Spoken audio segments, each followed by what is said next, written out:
Hello everyone, I'm the Saxy Gamer. Today we're here for the return of a classic series. The Leader Spotlight series is back because Gathering Storm releases today, and thus we have 9 new leaders to talk about. So although I did do first impressions on all of these leaders, as I've gotten to play some of them with Gathering Storm, I now have my final impressions, and I'm going to give them their tier rankings and all of the assorted things that go along with the Leader Spotlight series. Before we get into things, huge thanks to Firaxis for giving me an early copy of Gathering Storm. This has allowed me to get a lot of experience with these leaders before Gathering Storm itself is actually released, and it's made my life a lot easier because I have been swamped with work from school, so being able to have a few more days to work on these leader spotlights is truly a miracle. So once again, huge thanks to Firaxis for that. But without further ado, let's go ahead and get into things with Suleiman. So Suleiman's first ability is known as Grand Vizier, and it makes it so that he is awarded an exclusive unique governor with military and diplomatic abilities, and he gains the Janissary unique unit with the gunpowder technology. So really the bulk of this ability totally is reliant on how good his unique governor is, and his unique governor is known as Ibrahim. I will pull up his abilities right here. I'm not going to go too in-depth into his abilities just because I don't want to make this video last for like 30 minutes, but I probably will do a standalone video on all of the governors in Gathering Storm and how they've changed, so Ibrahim will be included in there. But the big abilities on Ibrahim are his initial appointment bonus, so plus 20% production towards all military units in the city, and his tier 1 abilities, so both Head Falconer and Sarasker are very good. Sarasker is the one that particularly stands out to me because it grants all units within 10 tiles of the city center that he's established in, plus 10 combat strength when attacking defensible districts. So this was going to count for things like encampments and, more importantly, city centers. So gaining plus 10 combat strength when attacking an enemy city center is absolutely ridiculous, and there's some strategies that we can talk about here. If you're interested in how this works, check out the Let's Play that I'm also starting today, and you can see it in action. But that plus 10 combat strength is so huge, and it stacks up with the additional combat strength from his other abilities as well, and you can melt through cities. I don't think I've ever melted through cities faster than when I had Ibrahim around whenever I was sieging them. So overall, Ibrahim is a very useful governor that is incredibly strong for domination purposes, and he works very well with Suleiman's second ability, which is known as Great Turkish Bombard. So Great Turkish Bombard provides him with plus 50% production towards all siege units. All of his siege units also gain plus 5 combat strength against district defenses. Conquered cities do not lose population, and cities not founded by the Ottomans gain plus 1 amenity and plus 4 loyalty per turn. I've found out as I've played Gathering Storm that Great Turkish Bombard is an insanely good ability. I expected it to be good, but I didn't even realize at first impressions just how good it actually is. So plus 50% production towards siege units is very nice. You can get out catapults or, bombards or artillery very fast with this ability, and it's very nice to get that extra production. One of the huge things, though, is all siege units getting plus 5 combat strength against district defenses. So keep in mind that if you have Ibrahim in a nearby city and you're using a catapult or, whatever type of siege unit on walls, you're going to be gaining plus 15 combat strength against those walls, and pretty much, probably about 70 or 80% of the time, I would literally just one-shot walls with catapults whenever I was playing as Suleiman. So this ability is incredibly strong. You get so much extra combat strength, and you can melt through cities so fast with your siege units. Whenever I did my first impressions video, I didn't think that this was going to be particularly good because I thought that battering rams would still be, just unanimously better. But I was definitely wrong because the rate at which you can capture cities by using Great Turkish Bombard is just absolutely insane. One of the other really nice things about it is that since the conquered cities do not lose population, they are pretty functional after you take them, because you're not, normally whenever you would take a city, it would raise a bunch of the buildings and the city would lose population, so you wouldn't be able to work as many tiles, but that is not the case with Suleiman, although I believe that you do still raise some of the buildings. I'm going to have to go back and maybe check the VOD of my own gameplay to check if that's the case. I believe it is, though, but even so, you're able to rebuild them very fast because you still have decent population to be working a lot of tiles, and thus have decent food and production output, so that part is very nice.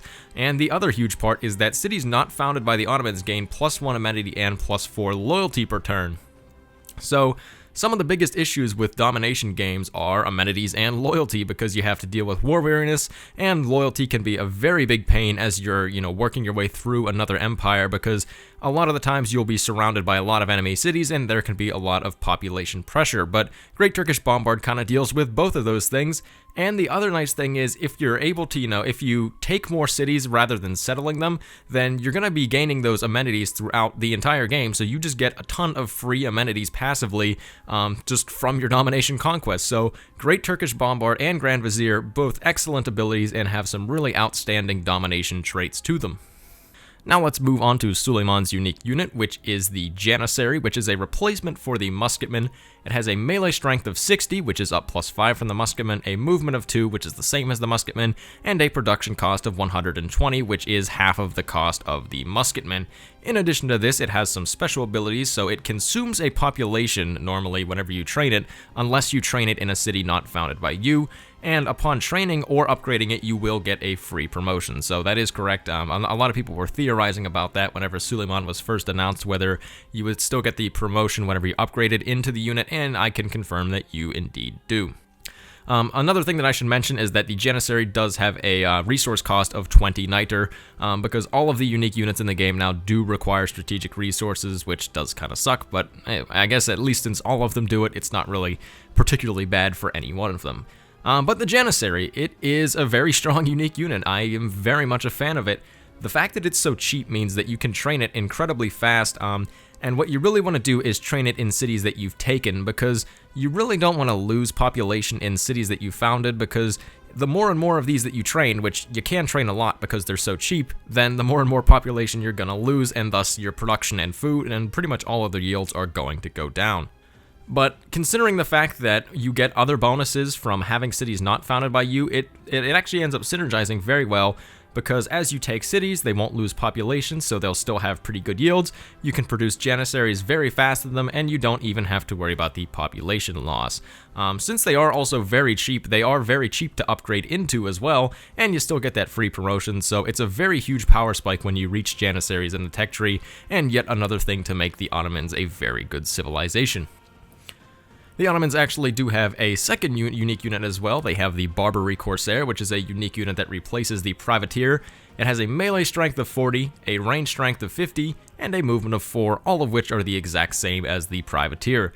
The only special ability that it has is that it costs no movement to Coastal Raid, which is just kind of whatever, and that's kind of the general theme with the Barbary Corsair, is that it's pretty much just a privateer. Like, honestly, sure, you can get a few more yields from doing coastal raids. One of the things to mention is that pillaging was improved in Gathering Storm to now scale throughout the game, so I would highly encourage that you pillage, but really the Barbary Corsair is pretty much just a standard privateer, so nothing special here. Suleiman's unique building is known as the Grand Bazaar, and it replaces the bank. It will provide +5 gold, +1 citizen slot, and +1 great merchant point per turn, all of which are the exact same as the bank. As far as its special abilities, though, it will make it so that all of your improved strategic resources in the city generate 1 extra resource per turn, and you gain 1 extra amenity for each luxury resource improved in the city. So both of these abilities on the Grand Bazaar are very nice, and once again, they just kind of synergize well with the other stuff that Suleiman does. So since you have a kind of finite supply of strategic resources now, being able to build up your stockpile a little bit more is going to make it easier to upgrade units or build new ones, or, maybe keep up if you have ones that have a certain resource cost per turn. This also works with power as well, that getting that extra strategic resources is going to make it easier to keep up with your need for power, should that be, the type of power that you choose, if you choose coal or oil. The amenities as well just kind of help to combat war awareness and keep your citizens happy as well. So once again, the Grand Bazaar, a very strong building, and it just synergizes very well with the rest of stuff that Suleiman does. And now let's go ahead and talk about some of the strengths and weaknesses of Suleiman in the Ottomans in Civilization 6 Gathering Storm. So for the first strength, I think that the Saraskar promotion on Ibrahim is an incredibly strong ability. So gaining that +10 combat strength against city centers allows you to just melt through city centers so fast. You can take multiple cities in 1 or 2 turns just by using Saraskar and putting Ibrahim on the edge of your empire so that it affects multiple cities. The fact that it has a 10-tile radius is incredible because it allows you to affect multiple cities with it, and 10 combat strength is an incredible bonus. So Saraskar and a lot of Ibrahim's other abilities as well are definitely one of the big strengths of the Ottomans. One of the other big strengths is another one of their unique things, and that is the Janissary. So the Janissary is a very strong, unique unit. It has a decent amount of extra combat strength over the Musketman. It's half as expensive, so it's a lot cheaper than the Musketman, and you get a free promotion as well, which then can turn into more combat strength should you choose that promotion. So once again, a very nice, unique unit, and that's something that can definitely provide a very nice power spike to go for, a timing war on somebody in a game. The other really big strength is that he has really few loyalties with both loyalty and... Did I just mess that up? He has few issues with loyalty and war wariness. So, once again, from his second ability, he gains +4 loyalty in cities that he didn't found, and he gains +1 amenity in them. So both of those things work really well for domination because you're not going to have to worry about cities rebelling right after you take them, and you're going to combat war awareness by getting those extra amenities. So those are things that everybody that's playing a domination victory really wants to, things that they really like. They love loyalty and they love getting additional amenities, and Suleiman has both of those, so yet another strength of him. As far as his weaknesses are concerned, one of the big ones is that he really doesn't have any bonuses outside domination. He is very much lasered in on domination because outside of, those types of bonuses, he really has nothing. He has nothing towards science, nothing towards culture, and nothing towards religion either. So that is definitely a weakness. He is not versatile at all, but luckily he is lasered in so much on domination that doesn't really matter very much. One of the other weaknesses is that the Barbary Corsair is kind of underwhelming. It's pretty much just a normal privateer, as I mentioned. And once again, this isn't that bad it's not that big of an issue because he has other attributes that make up for it, but it still is easily one of the weakest parts of his character. And now it is time to give Suleiman his tier rating. So if you're new to the series, what I do is I give each leader a tier ranking in each of the 4 victory types, so domination, science, culture, and religion, and I give them an overall rating as well that judges other things such as their spawn biases, their versatility, and such things like that. All of our rankings go from S to F, with S being the highest and F being the worst. And I know I've actually had some people ask me what that tier ranking system is like, and it just goes S, A, B, C, D, F, in that fashion. So there is no E, nor is there anything between S and A. I was surprised that not that many people knew about it, but I guess, maybe not everybody's familiar with it. But without further ado, let's go ahead and rank Suleiman. So domination's up first, and I really don't think that this is going to be a surprise to anyone, but Suleiman definitely deserves an S in domination. He is easily one of the single best domination civs in the entire game.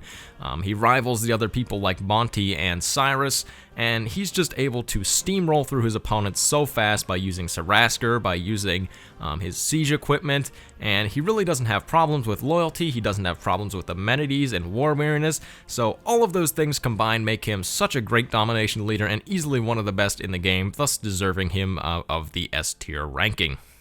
Science is up next, and I think he's going to deserve a B in science. I know some people get very mad whenever I give rankings like this, but just because of the nature of domination victory, it kind of lends itself towards science as well, because having a lot of land can give you a lot of spots for campuses, and the more campuses you have, generally the more science output you're able to get, and thus the faster you can move down the tech tree and get towards the science victory. So all of the civs that are pretty good in domination tend to be kind of decent in science as well, just because of the amount of campuses that they can get, because unlike Civ 5, there is no penalty towards the tech cost by having a lot of cities, so really the more cities you have, the better for science, because you can just get more campuses, and thus more great people points as well, so for that reason I think he's going to deserve the B in science.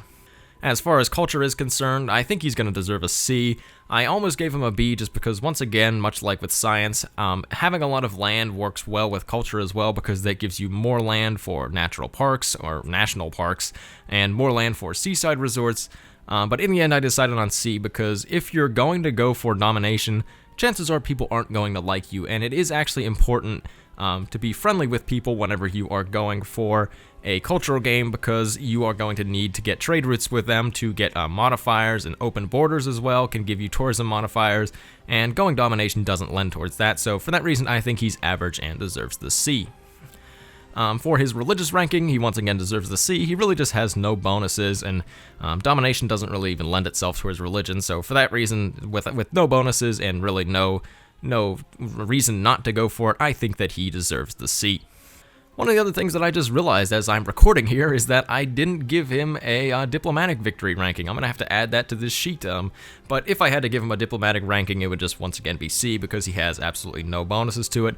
I would actually probably give him now I'm going to change that and I'm going to give him a D in diplomacy victory because one, he gets no bonuses towards generating diplomatic favor, and two, people are generally not going to like him if he's going and trying to kill everybody. So it is going to be a little bit more difficult to win a diplomatic victory on Suleiman, and thus he deserves the D ranking. I'll try to make sure that I can actually find the file that I made this tier ranking sheet on and add in diplomacy for the next video. And as far as his overall ranking is concerned, I definitely think that he deserves an A. I'm not going to give him an S just because he's not quite versatile enough to deserve the S. I'm very much on the edge. So if I had to give, a more specific rating, I would probably give him an A+ because he's very close to S tier rating, but just barely not quite. He's so good at domination. He's very laser focused in on it though. But he does have incredible bonuses towards sieging cities. He can deal with war weariness, he can deal with loyalty, and he can do it all very well. One of the other areas that I've realized he's a little bit lacking in is the very early game. So very early on, you really can't afford to go to war because you kind of do need Ibrahim and Sarasker to really melt through people, and it helps to have siege equipment as well, so you kind of have to wait until catapults to really start your domination spree. So unlike people like Monty that can start domination right off the bat and start the snowball very early on, you can't really do that with Suleiman, so that is just another little bit of a weakness with him. That's something I should have talked about in the weaknesses, but that's one of the other things that just kind of prevents him from being S tier. But nonetheless, he is an incredibly powerful civ and thus very deserving of the A tier ranking. So thank you everyone for watching. I have been the Saxy Gamer. If you enjoyed the video, feel free to like. If not, feel free to dislike. If you're looking for more Civilization 6 content, feel free to subscribe. Thank you for watching, and goodbye.